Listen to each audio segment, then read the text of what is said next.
एक कौवे ने बताया, स्त्री चाहे कितनी भी प्यारी हो लेकिन उसे यह 3 बातें कभी मत बताना। दोस्तों, किसी जंगल में एक कौवा और कौवी घोंसला बनाकर रहते थे। उन दोनों में बड़ा ही प्रेम व्यवहार था। एक दूसरे के बिना कोई एक पल भी नहीं रह सकता था। जब कभी कौवा घोंसला से बाहर उड़कर जाता तो कभी उसके इंतजार में घंटों बैठी रहती थी। जब तक कौवा वापस नहीं आ जाता तब तक वह न तो कुछ खाती और न पीती थी। एक दिन की बात है कि कौवा कहीं बाहर गया हुआ था। कौवी उसके इंतजार में काफी देर से बैठी थी। कुछ देर के बाद कौवा हांफता हुआ आया और चुपचाप जाकर के अपने घोंसले में लेट गया। कौवी की इस तरह की हालत को देखकर कोई उसके पास गई और कहने लगी कि क्या बात है, आज तुम बहुत उदास दिखाई देते हो। कौवा कहने लगा, कोई बात नहीं है, लेकिन कोई जिद करने लगी कि तुम मुझसे कुछ छिपा रहे हो। बार बार कवि के जिद करने पर कौवा कहने लगा, तुम मुझसे कुछ पूछना ही चाहती हो तो इससे पहले मैं तुम्हें एक कहानी सुनाता हूँ। उस कहानी को तुम ठीक से समझ लो, इसके बाद तुम्हें जैसा उचित लगे वैसा करना। कौवा कहानी सुनाने लगा। कौवा कहने लगा कि किसी राज्य में एक राजा और रानी दोनों रहते थे। राज्य में हर तरह की सुख सुविधाएं थी, घोड़े, दास, दासिया, अनेक तरह का धन दौलत। उनके पास सब कुछ था। यदि उनके पास कुछ नहीं था तो वह थी संतान। इसी कारण से राजा और रानी दोनों बहुत ही चिंतित रहते थे। उस राजा और रानी ने अनेक तरह के धार्मिक अनुष्ठान किए, मंत्र किया, जप तप किया, अनेक तरह का पूजा पाठ किया, लेकिन कोई फायदा नहीं हुआ। राजा रानी दोनों बुढ़ापे की ओर बढ़ते गए, बुढ़ापे की ओर बढ़ते गए। एक दिन की बात है कि राजा और रानी यह सोच करके बड़ी ही चिंता में व्याकुल होने लगे कि अब राज्य का क्या होगा, हमारे राज्य का कौन वारिस बनेगा। इतना बड़ा राज्य है, इसको कौन संभालेगा, कौन लेगा हमारी प्रजा की जिम्मेदारी। राजा और रानी दिन रात इसी चिंता में घुलने लगी। उनको खाने पीने की सुध भी नहीं रहती थी। एक दिन सुबह की बात है कि राजा के दरबार में एक साधु आता है और दासी दौड़ करके रानी के पास जाती है। रानी दासी से कहती है कि यह मेरा अंतिम दान धर्म है, इसके बाद मैं अपने हाथों से कोई दान नहीं करने वाली।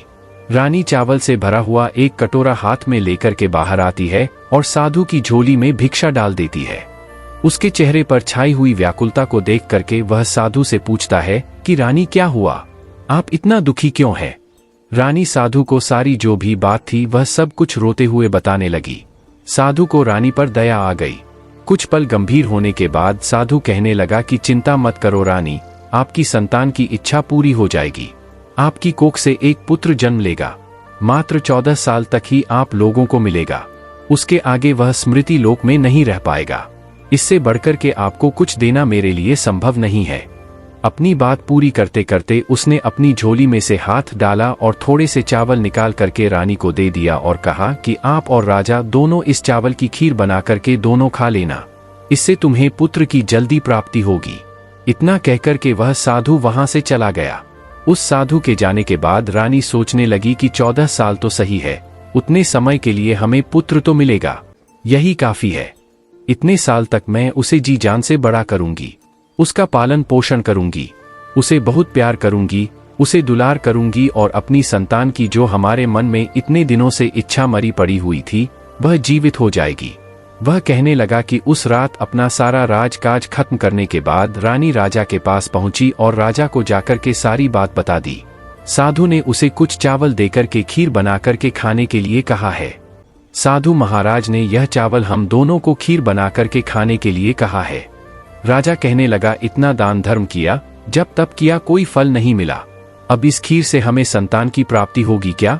उस पर रानी कहने लगी, जब इतना सब कुछ किया तो अब यह भी सही, इतना भी कर लेते हैं, हो सकता है इसके बाद ईश्वर हमारी इच्छा को पूरी कर दे।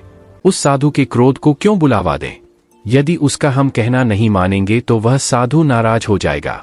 राजा को किसी पर विश्वास था नहीं, लेकिन पत्नी को दुख न पहुंचे इसलिए वह राजा राजी हो गया। एक दिन क्या होता है कि राजा और रानी दोनों स्नान करते, भगवान का नाम लेकर के अपने पूर्वजों का स्मरण करते हुए और उस संत का नाम लेते हुए उस चावल से खीर बनाते हैं और दोनों खा लेते हैं।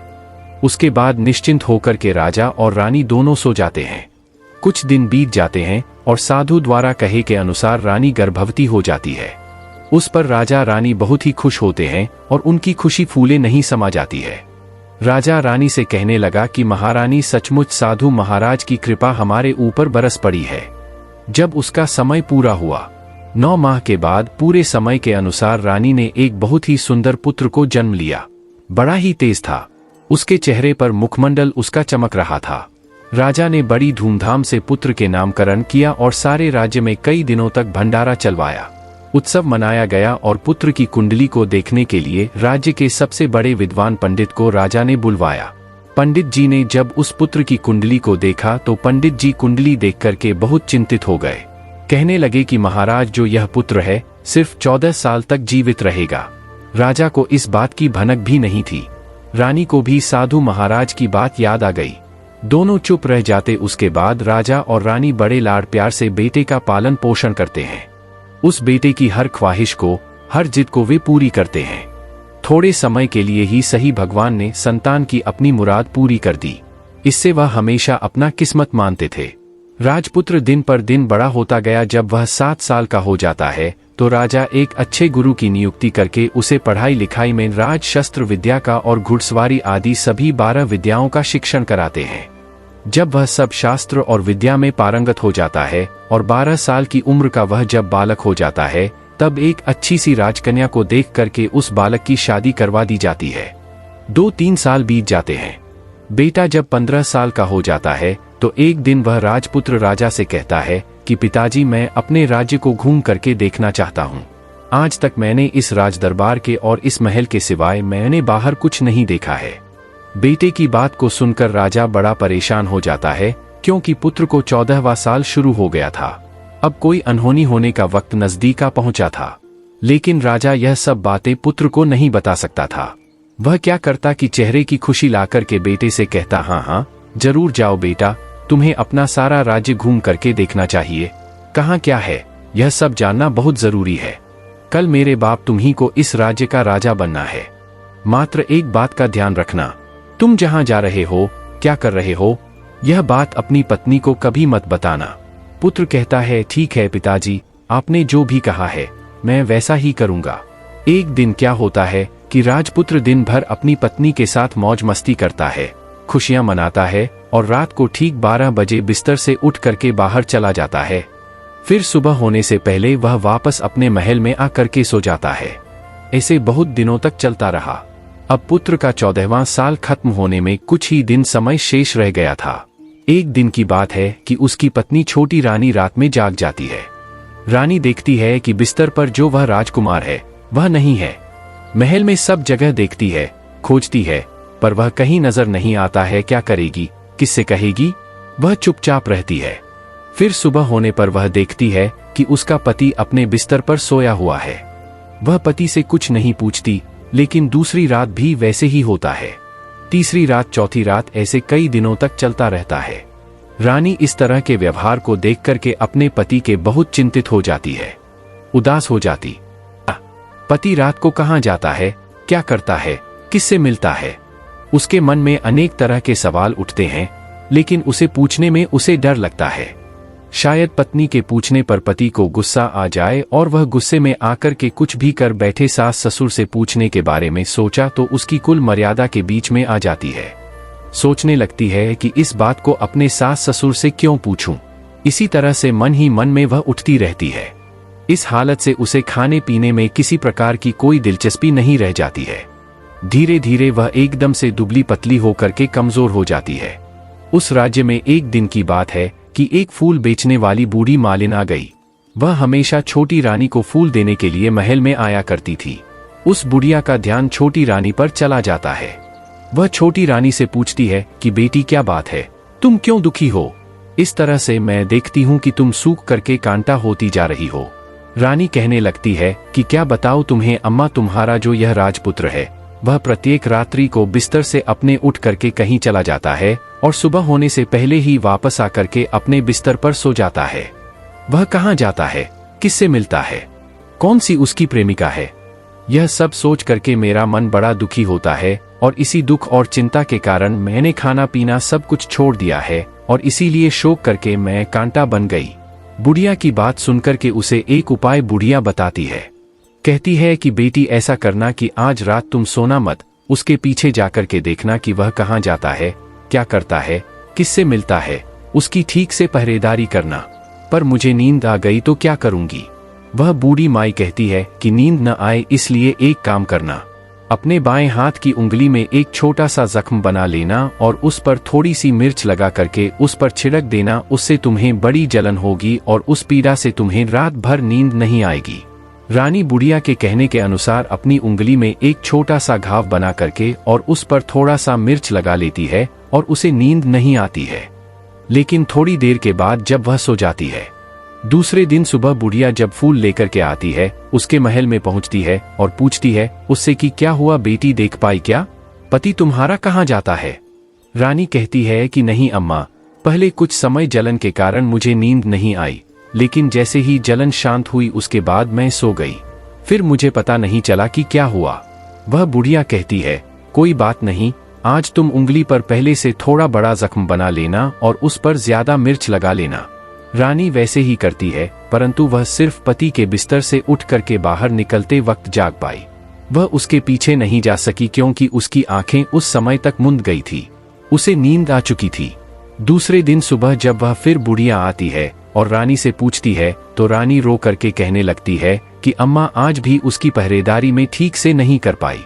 बुढ़िया कहती है कि बेटी सब कुछ ठीक हो जाएगा, तुम आज रात जख्म और बड़ा करना और उस पर ज्यादा मिर्च के साथ नमक भी लगा लेना और एक काम करना बेटी, वह जब जाने के लिए निकलता है तो उसका रास्ता रोक करके उसके सामने खड़ी हो जाना। बुढ़िया ने जैसा बताया रानी वैसा ही करती चली गई। आज रात उसे नींद नहीं आ रही थी।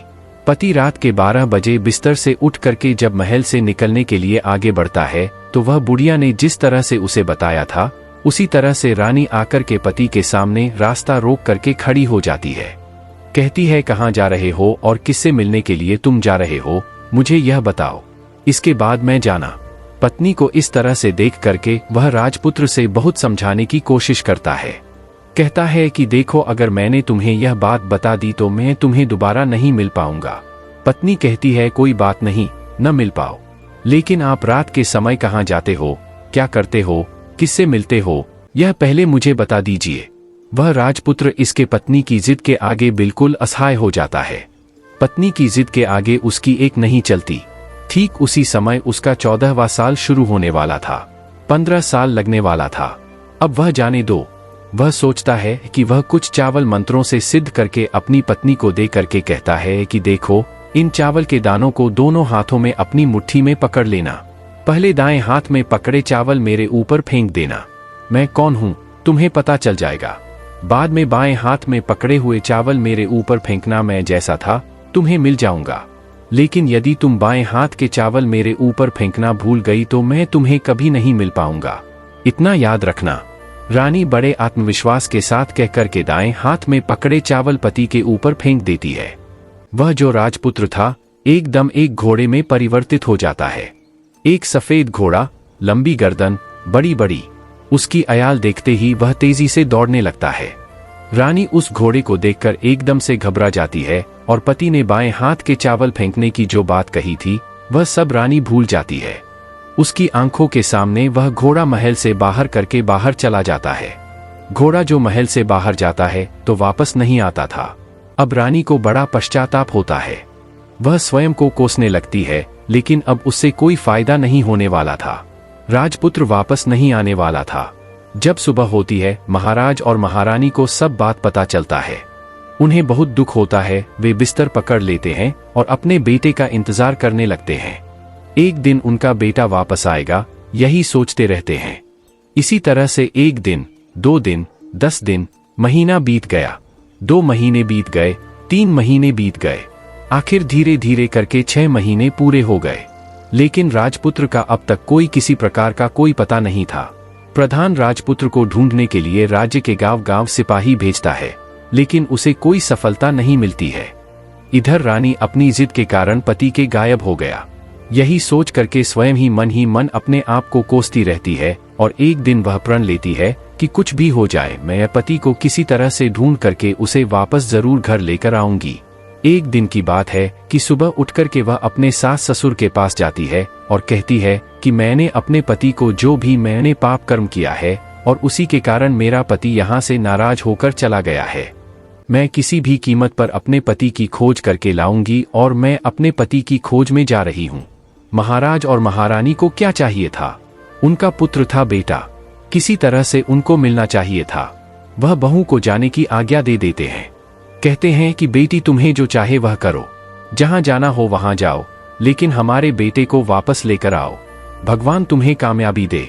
अब रानी क्या करती है, वह शाही भेष बदल करके सेठानी बन जाती है और अपने साथ कुछ नौकर और दासियों को लेकर के थोड़ा सा कुछ सामान अपने हाथ में लेकर के राज्य की सीमा पर जाती है और वहां एक बड़ा सा भोजनालय खोल देती है।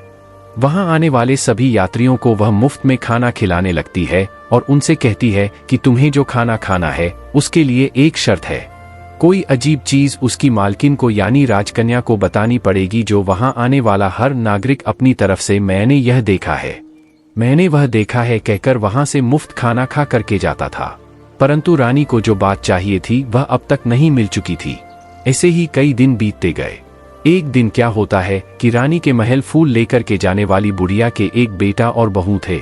उनका एक छोटा बेटा था यानी बुढ़िया का एक पोता था।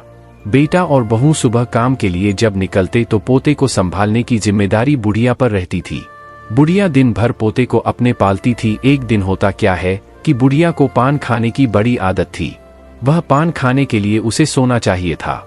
वह उसे तैयार करने के लिए सीपियां लेकर आई और इन सीपियों को भूनने के लिए गोबर के कंडे चाहिए थे। कंडे इकट्ठा करने के लिए वह बांस की टोकरी लेकर के चरवाहे के मैदान में गई।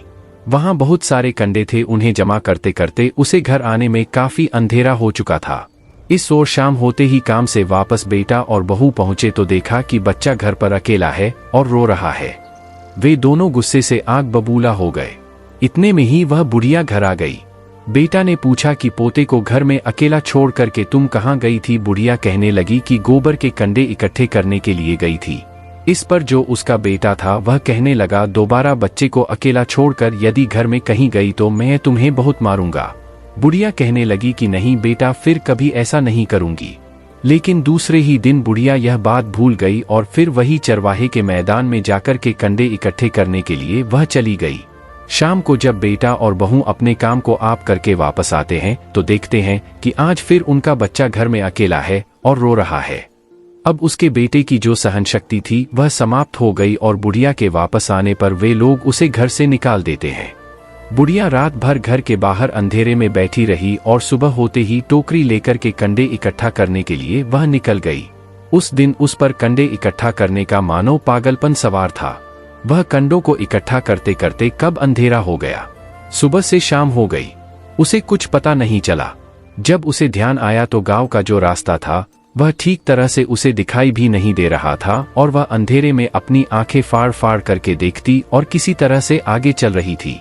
फिर एक दिन क्या होता है कि एक कपिला गाय छन छन की आवाज करती हुई जिसके गले में घंटी थी वह ठुमक कर उस मैदान पर आ गई और उसे देख करके बुढ़िया सोचने लगी कि इस गाय के पीछे पीछे जाऊंगी तो गांव तक अवश्य पहुंच जाऊंगी। यही सोच करके वह बुढ़िया उसके पीछे पीछे चलने लगी। गाय क्या करती है कि उस मैदान से लेकर के एक एक करके मैदानों को पार करती हुई आखिर में वह 7वें मैदान पर जा करके पहुंच जाती है। तो वहां क्या होता है कि उस मैदान पर एक बड़ा सा पत्थर था जो गाय ने जाकर के उस पत्थर को अपनी सींग मारा और हटा दिया। पत्थर जब हटा तो वह पाताल में जाने के लिए नीचे सीढ़ियां दिखाई देने लगी।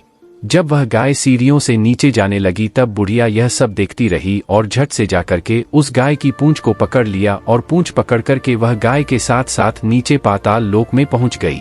पाताल में पहुंचते ही तुरंत गाय की पूंछ को उस बुढ़िया ने छोड़ दिया और इधर उधर देखने लगी। वहीं से बुढ़िया ने देखा कि पाताल में सब जगह तो जगमगाहट है, दीप जल रहे हैं और तेज रोशनी गाय के ऊपर पड़ती है और वहां अद्भुत अजीब तरह की घटनाएं घट रही है। गाय के नीचे जाते ही उसके गले में अपने आप सांकल पड़ गई और छम छम करके कोई दुधारी में गाय का दूध बनाने लगी, लेकिन जो भी कोई वह कर रहा है वह मात्र दिखाई नहीं दे रहा है। बुढ़िया यह सब देख करके बहुत घबरा गई। सोचने लगी कि कहां करके मैं फंस गई, यहाँ वहां छिपने की वह बुढ़िया जगह ढूंढने लगी लेकिन उसे कहीं जगह नहीं मिली। हर तरफ उजाला था। अब एक कोने में जाकर वह बुढ़िया खड़ी हो गई। जो कुछ सामने हो रहा था उसे वह चुपचाप देखने लगी। कुछ पल के बाद वहां झट से एक सफेद घोड़ा आया और वहां 2 कुंड थे। उसमें एक कुंड में उस घोड़े ने छलांग लगाई और ऊपर आ गया। अब उसे राजपुत्र का रूप प्राप्त हो गया। राजपुत्र बनने के बाद उसने दूसरे कुंड में पानी में स्नान किया। वहां रखे नए नए कपड़े पहने और एक सुंदर पलंग पड़ा था, उस पर आ करके बैठ गया। उसके सामने अपने आप 5 पकवानों की थाली आ गई। दूध की प्याली आई, पान आ गया और सामने उसके एक कौवा बैठा हुआ था। राजपुत्र ने खाना खाया, दूध पिया, पान सुपारी खाई और बिस्तर पर लेट जाने से पहले वह भगवान सूर्य का स्मरण करके सामने उसके रखे हुए कौवे से पूछने लगा कि कौवे कौवे का रंग कर मेरे माता पिता क्या कर रहे हैं। कौवा कहने लगा, बेटे के शोक में डूबे वह कहने लगा कि राज्य को कौन संभाल रहा है। कौवा कहने लगा कि राज्य प्रधान संभालता है। राजकुमार ने पूछा कि मेरी पत्नी क्या करती है। कौवे ने कहा उसने चौराहे पर आकर के भोजनालय शुरू किया है और आते जाते लोगों से वह हर रोज नई खबर के बारे में पूछती है। कौवे के यह कहते ही राजपुत्र कहने लगा ठीक है। उसके बाद वह सो गया। बुढ़िया कोने में खड़ी होकर यह सब कुछ देखती रही। ऐसी अद्भुत घटना उसने जिंदगी में पहली बार देखी थी। उसे अंदर ही अंदर बड़ी व्याकुलता होने लगी। वह अपनी भूख प्यास सब कुछ भूल करके आगे क्या होता है यह देखने के लिए व्याकुल होने लगी। लेकिन उसके बाद और कुछ घटनाएं नहीं घटी। इसी तरह से रात बीत गई, सुबह हो गई। सुबह होने पर पलंग पर सोया हुआ वह राजकुमार उठा और फिर से पहले वाले कुंड में छलांग लगाई। अब वह फिर से घोड़ा बन करके कुंड से बाहर आ गया और बाहर आते ही वह तेजी से उस पाताल नगरी के बाहर निकल गया। लेकिन वह कहाँ गया बुढ़िया को कुछ पता नहीं चला। उसके बाद पिछली रात की तरह कोई उस गाय को चमचम करके दूध दुहने लगा। जैसे ही दूध दुहना खत्म हुआ गले में उसकी रस्सी पड़ गई और जो रस्सी पड़ी हुई थी वह अपने आप खुल गई और वह गाय तेजी से ऊपर जाने वाली सीढ़ियों की ओर भागने लगी। गाय को उस तरफ जाते हुए देख करके वह बुढ़िया सोचने लगी अब गाय के साथ यहाँ से ऊपर जाना ही समझदारी है, नहीं तो कोई नई मुसीबत आकर के मेरे ऊपर पड़ जाएगी। झट से उस बुढ़िया ने गाय की पूंछ पकड़ी और गाय के साथ बाहर आ गई। गाय जब ऊपर मैदान में पहुंची तो सुरंग का रास्ता अपने आप बंद हो गया और उसके मुंह पर रखा हुआ बड़ा सा पत्थर वह पहले की तरह ही रख गया। ऊपर आकर के वह गाय जंगल की ओर चली गई तो उधर बुढ़िया एकदम बावली सी होकर के पाताल नगरी में जो कुछ भी उसने देखा था जल्दी से जल्दी किसी को बताने के लिए व्याकुल होने लगी। एकदम से याद आया कि नगर की सीमा पर कोई औरत है जो भोजनालय चलाती है और नई बात बताने वाले को वह खाना फ्री में खिलाती है। ऐसा सोच करके वह सोचने लगी कि मैं क्यों ना जाकर के उस औरत को बात बताऊं और यदि उसे यह बात पसंद आ गई तो बाकी जीवन खाने पीने की जो भी झंझट है उससे मुक्ति मिल जाएगी। बुढ़िया ने मन में विचार किया और तुरंत उस भोजनालय के द्वार पर टंगे हुए नगाड़े के सामने जाकर के पहुंच गई और जोर से नगाड़ा बजाना शुरू कर दिया। नगाड़े का इस तरह से बजना सुनकर के मालकिन यानी छोटी रानी के मन में बड़ी प्रसन्नता होती है। सोचती है कि शायद कोई बड़ी बात लेकर के यहाँ आया है। रानी सिपाहियों को आदेश देती है कि जाइए और जो भी कोई आया है उसकी अच्छी तरह से खातिरदारी कीजिए। आदेश पाते ही सिपाही नीचे दौड़ करके गए तो एक बुढ़िया नगाड़ा बजा रही है। उन्होंने बुढ़िया से पूछा क्यों बुढ़िया, क्या हुआ, क्यों नगाड़ा बजा रही है। बुढ़िया कहने लगी कुछ नहीं बेटा, यहाँ खाना मिलता है ना इसलिए आई हूँ। खाना चाहिए मिलेगा, लेकिन मुझे तुमसे कोई नई बात जाननी है, वह तुम्हें पहले बतानी पड़ेगी।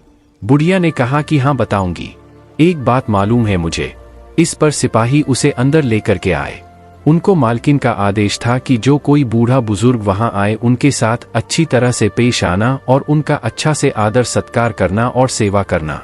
सिपाही ने उस बुढ़िया को भरपूर आदर सत्कार किया और बड़ी सी थाली भरकर के अनेक तरह के व्यंजन को परोस दिया। बुढ़िया कुछ दिनों से उन्होंने खाना नहीं खाया था। कई दिनों से बुढ़िया भूखी थी। खाने को देखते ही वह खाने पर टूट पड़ी और जब उसने खाना खा लिया तो उसे सिपाहियों ने नई साड़ी पहनने के लिए दी। उसके बाद उसे लेकर के वे सब रानी के पास गए। बुढ़िया और रानी ने तुरंत एक दूसरे को पहचान लिया। बुढ़िया कहने लगी कि बेटी तुम, और रानी बोली अम्मा तुम। कुछ देर तक दोनों अनेक तरह की बातें करती रही। आखिर बुढ़िया से कहने लगी वह रानी अम्मा अब बताओ तुमने क्या नई बात देखी है। नई बात?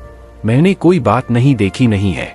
वह तो मेरे पास तुम्हें देने के लिए खाने के पैसे नहीं थे, इसलिए मैंने झूठ कहा और नगाड़ा बजा दिया। रानी ने कहा कि अम्मा घबराओ नहीं, मैं किसी को तुम्हारा नाम नहीं बताऊंगी। फिर भी बुढ़िया कहने लगी कि मैंने क्या देखा, कब देखा करके आनाकानी करने लगी। इस पर वह जो रानी थी उसने कहा देखो अम्मा, यदि तुमने मुझे वह नई बात बताई तो जिंदगी भर मैं तुम्हारी देखभाल करूंगी और तुम्हें रानी माता की तरह रखूंगी। बुढ़िया इस बात को सुनकर के बताने के लिए तैयार हो गई। उसने जो कुछ भी उस चरागाह वाले मैदान से लेकर के उस पाताल लोक में जो कुछ भी देखा था, वह सब कुछ उसने उस राजकुमारी को बता दिया। वह राजपुत्र उसी का पति है। वह तुरंत बुढ़िया से कहने लगी, अम्मा, मुझे उस जगह पर लेकर के चलो। बुढ़िया कहने लगी कि नहीं बेटी, वह पाताल राज्य है, सांप है। यदि किसी ने तुम्हें देख लिया तो तुम्हारी जान खतरे में पड़ सकती है। लेकिन रानी उसकी एक भी नहीं सुनती। उसे उस जगह पर ले जाने के लिए वह जिद करने लगी। आखिर में बुढ़िया ने रानी का कहना मान लिया और कहने लगी कि ठीक है, मैं तुम्हें वहां ले करके चलती हूं, पर आज नहीं, कल वहां जाना, शाम को ही जाना होगा।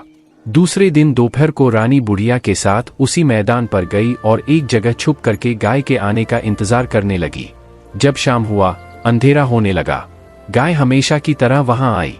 मैदान के उस कोने में जाकर उसने पत्थर पर सींग मारा और झट से पत्थर हट करके सुरंग जाने का रास्ता खुल गया।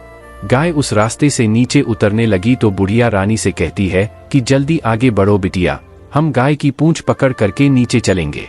वे दोनों, बुढ़िया और रानी, गाय की पूंछ पकड़ करके पाताल लोक में पहुंच जाते हैं और बुढ़िया पहले की तरह कोने में छिप जाती है।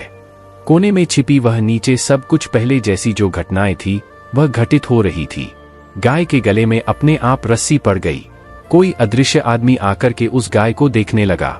एक सफेद घोड़ा आकर के एक कुंड में छलांग लगाया और राजपुत्र के रूप में वह बाहर आया। राजपुत्र दूसरे कुंड में नहाने के बाद उसने सामने रखी थाली आ गई और दूध की प्याली आ गई, पान सुपारी आ गया। राजपुत्र सब कुछ खाने और पान खाने के बाद सोने के लिए पलंग पर गया और सोने से पहले सूर्य देव का नाम लेकर के उसने सामने बैठे हुए कौवे से फिर पूछा, कौवे कोकर, मेरे माता पिता इस समय क्या कर रहे हैं? कौवे ने कुछ जवाब नहीं दिया, बल्कि वह उदास हो गया।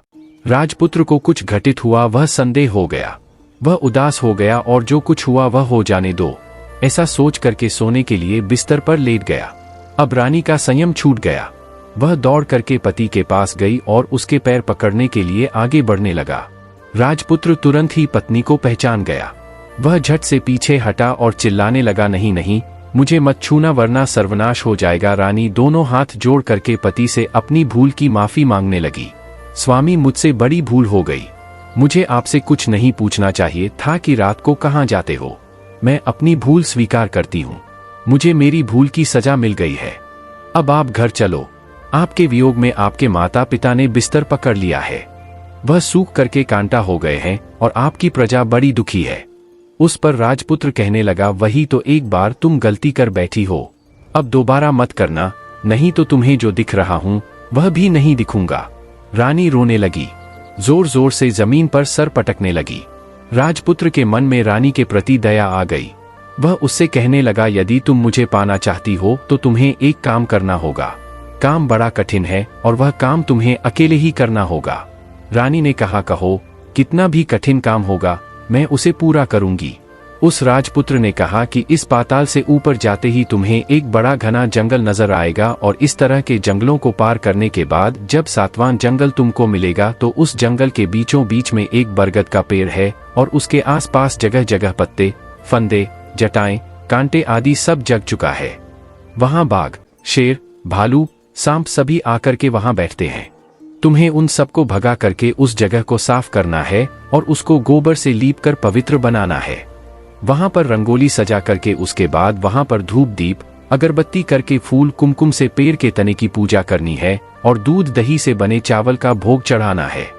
यह सब तुम दोपहर को 12 बजे से पहले करना होगा और 12 बजे के समय तुम्हें उस जगह पर बैठ कर के सूर्य भगवान का मंत्र का जाप करना है। ठीक 12 बजे सूर्य भगवान का रथ आकर के वहां उतरेगा और वह सब देख करके जब खुश हो जाएंगे और कहेंगे कि जिस किसी ने यह सब किया है उसे मैं मनचाहा वरदान देना चाहता हूं। ऐसा सुनकर के तुम सामने जाना और उनके रथ का दाहिना घोड़ा मांग लेना, मैं तुम्हें मिल जाऊंगा। इतना कह करके वह राजपुत्र अपने पलंग पर जाकर के सो गया और छोटी रानी सुबह होने का इंतजार करने लगी। सुबह होते ही वह बुढ़िया के साथ गाय की पूंछ पकड़ करके ऊपर आ गई। ऊपर आने के बाद वह बुढ़िया से कहने लगी, अम्मा, अब मैं अकेले आगे जाऊंगी, तुम भोजनालय को वापस चली जाओ। वह जंगल में जाकर के राजपुत्र के द्वारा बताई गई जो भी बात थी वह ढूंढने लगी और स्वयं आरी से उस जगह सब कुछ काटने के बाद साफ सफाई किया और जैसे उस राजपुत्र ने कहा था वैसे ही उसने उस जगह को साफ करके लीप पोत करके और चंदन, धूप, दीप, अगरबत्ती करके दूसरे दिन पौ फटने से पहले ही वह वहां जा करके यह सब कुछ कर दिया और बैठ करके भगवान सूर्य का स्मरण करने लगी, जैसा कि उसके पति ने बताया था। दोपहर को ठीक 12 बजे सूर्य भगवान का रथ उस स्थान पर आकर के रुक गया। सूर्य भगवान ने जब रथ से नीचे देखा तो सुगंधित वातावरण देखकर वे बहुत प्रसन्न हो गए। कहने लगे कि जिस किसी ने यह काम किया है वह यहाँ आकर के मुझसे मनचाहा वरदान मांग ले, उसे मैं अवश्य दूंगा। रानी ने जब यह शब्द सुना तो बिना किसी संकोच के दौड़ करके वह सूर्य भगवान के सामने आई और उनको साष्टांग प्रणाम करके कहने लगी, भगवान वह मैं ही हूँ, मैंने इस जगह को साफ किया है। अच्छा तो तुम्हें जो चाहिए वह वरदान मांग लो। भगवान मुझे आपके रथ का दाहिना घोड़ा चाहिए। सूर्य भगवान बोले, नहीं नहीं, मैं तुम्हें ऐसा नहीं दे सकता, मैं किसी भी तरह से तुम्हें रथ का यह घोड़ा नहीं दे सकता। मेरे रथ में 12 घोड़े हैं, तुम चाहो तो कोई और घोड़ा मांग लो, लेकिन यह दाहिना घोड़ा मत मांगो, वह मैं तुम्हें नहीं दे सकता। छोटी रानी ने एक भी नहीं सुना। वह सूर्यदेव से एक ही बात कह रही थी कि हमें कुछ भी हो और कुछ नहीं चाहिए, आपके रथ का सिर्फ दाहिना घोड़ा ही चाहिए। वह आपके पैरों में व सूर्य भगवान के पैरों में कहने लगी कि मैं गिर करके अपनी जान दे दूंगी। सूर्य भगवान के पास धर्म संकट पड़ गया। उन्होंने वचन दे दिया था, अब अपने वचन से पलट नहीं सकते थे। उन्होंने कहा, ठीक है, दे दिया तुम्हें घोड़ा। सूर्य देव ने कहा कि फिर एक बात और कही, देखो मैंने तुम्हें घोड़े को तो दे दिया, लेकिन वह तुम्हें यहाँ नहीं मिलेगा, तुम्हें उसे जाकर के पाताल लोक से लाना होगा। रानी कहने लगी, पाताल क्या भगवान, मैं उन्हें पाने के लिए कहीं भी जा सकती हूँ और किसी हद तक कुछ भी कर सकती हूँ। रानी को वचन देकर के सूर्य देव अपने मार्ग में चले गए और इधर रानी जंगल से अपने भोजनालय में आ गई। वह बुढ़िया को लेकर के उस मैदान पर आ गई। जल्दी ही शाम हो गई। शाम होते ही वहां पर गाय पहुंची और गाय की पूंछ पकड़ करके वे दोनों वहां पर पाताल लोक में जाकर के पहुंच गई। रानी और बुढ़िया जल्दी जल्दी नीचे जो कुछ भी पाताल लोक में घटनाएं थी वह सब पहले की तरह ही घटित होने लगी।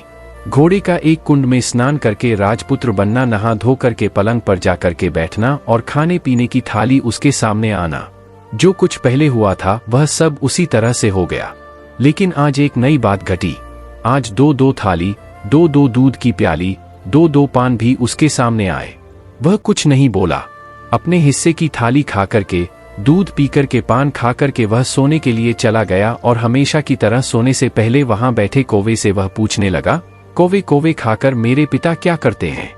उस कौवे ने जवाब दिया कि वह दोनों तुम्हारे शोक में मरने की स्थिति में पहुंच गए हैं। ऐसा झट से उसकी सुनते ही आंखों से आंसू बहने लगे। फिर वह पूछने लगा कि कौवे के कंकर, मेरा राज्य कौन चला रहा है? वह कौवा कहने लगा कि तुम्हारा राज्य प्रधान चला रहा है और वह सब कुछ हड़प चुका है। वह प्रजा पर बहुत अत्याचार कर रहा है। यह सुनकर राजपुत्र को बड़ा गुस्सा आया। वह गुस्से में अपनी मुट्ठी को भींचने लगा। पूछने लगा, कौवे के कंकर, मेरी पत्नी इस समय क्या कर रही है? कौवा कुछ नहीं बोला, चुप रहा। अब रानी का संयम जवाब दे चुका था। वह दौड़ करके पति के गले में जाकर के पड़ गई और अब मैं तुम्हें मिल गया। राजपुत्र कहने लगा, सच कहते हो? अब आप फिर से घोड़ा तो नहीं बनोगे? नहीं, मैं दोबारा घोड़ा नहीं बनूंगा। तुमने जो इतने सारे कष्ट उठाए हैं मुझे पाने के लिए, इसलिए सूर्य देव ने मुझे सदा के लिए घोड़े के जन्म से मुक्त कर दिया है। राजपुत्र ने बड़े प्यार से कहा और उसे गले लगाया और उसके आंखों से आंसू पोंछे और उसके बाद वह जो वहां पर कौवा बैठा हुआ था वह कहने लगा कि हे राजकुमार और राजकुमारी, तुम दोनों जाने से पहले मेरी 3 बातें याद रखना। कौवा राजकुमार से कहने लगा कि पत्नी चाहे कितनी भी प्यारी हो, आप उसे कितना भी मानते हो, लेकिन यह 3 बातें उसको कभी नहीं बताना। पहली बार, जिस बात को बताने से आपके ऊपर और आपके परिवार पर संकट आने वाला हो उस बात को पत्नी से कभी नहीं बताना चाहिए। दूसरी बात, ऐसी बातें जिनको आप गुप्त रखना चाहते हैं, किसी के साथ शेयर नहीं करना चाहते, वह बातें भी पत्नी को नहीं बताना चाहिए, क्योंकि स्त्रियों के पेट में कोई भी बात नहीं बचती है, इसलिए गुप्त बातों को पत्नी से कभी नहीं बताना चाहिए। जिस बात को बताने से आपकी जान को खतरा हो और आपके माता पिता को कष्ट हो, आपके परिवार पर संकट आ जाए, ऐसी बात को भी स्त्री से कभी नहीं बताना चाहिए। कौवे की बात को सुनकर के वे दोनों ने कहा, ठीक है, मैं जैसी गलती हम लोगों ने पहले की है, अब वह दोबारा गलती मैं नहीं करूंगी। उसके पश्चात उस राजपुत्र ने बड़े प्यार से कहा और उसे गले लगा लिया। अपनी रानी के आंसू पोंछे। कुछ देर के बाद सुबह हो गई। गाय की श्रृंखला टूट करके भूलोक पर जाने लगी। रानी, राजपुत्र और बुढ़िया उसकी पूंछ पकड़कर के ऊपर आ गए। ऊपर आने पर वह सीधे भोजनालय में पहुंचे। वहां का सब सामान लोगों में बांट दिया और ताला लगा करके अपने राज्य को वापस चले गए। अपने राज के पुत्र को वापस आते हुए देख करके वह जो उसका तेवर था, वह देख करके जो प्रधान था वह सब घबरा गया। राजपुत्र ने उसे बंदी बना करके कैदखाने में डाल दिया और राज्य की बागडोर को खुद अपने हाथों में ले लिया। इसके बाद अपने माता पिता से मिलने के लिए वह राजकुमार राजकुमारी के साथ अपने महल में गया और राजपुत्र क्या देखता है कि उसके माता पिता उसके शोक में सूखकर कांटे बन गए हैं। पुत्र को देख करके मरणासन्न स्थिति में राजा और रानी की आंखों से टप टप आंसू बहने लगे। इन दोनों ने पुत्र को गले लगाया, उसे प्यार से सहलाने लगा। इतना होने के बाद उनके शहर में एकदम से सुधार आने लगा। वह बिस्तर से उठ करके बैठ गए, पुत्र को आशीर्वाद देने लगे।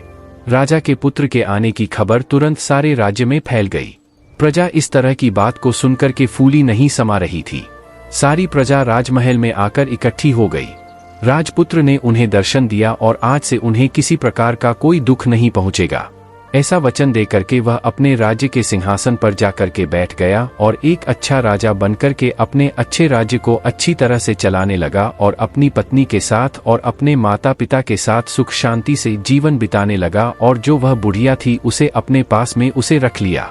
दोस्तों, यह कहानी आपको कैसी लगी है, एक प्यारा सा कमेंट करके जरूर बताना। और यह वीडियो आपको पसंद आया है, अच्छा लगा है तो वीडियो को लाइक करके चैनल को सब्सक्राइब करने की भी कृपा कर देना। राधे राधे।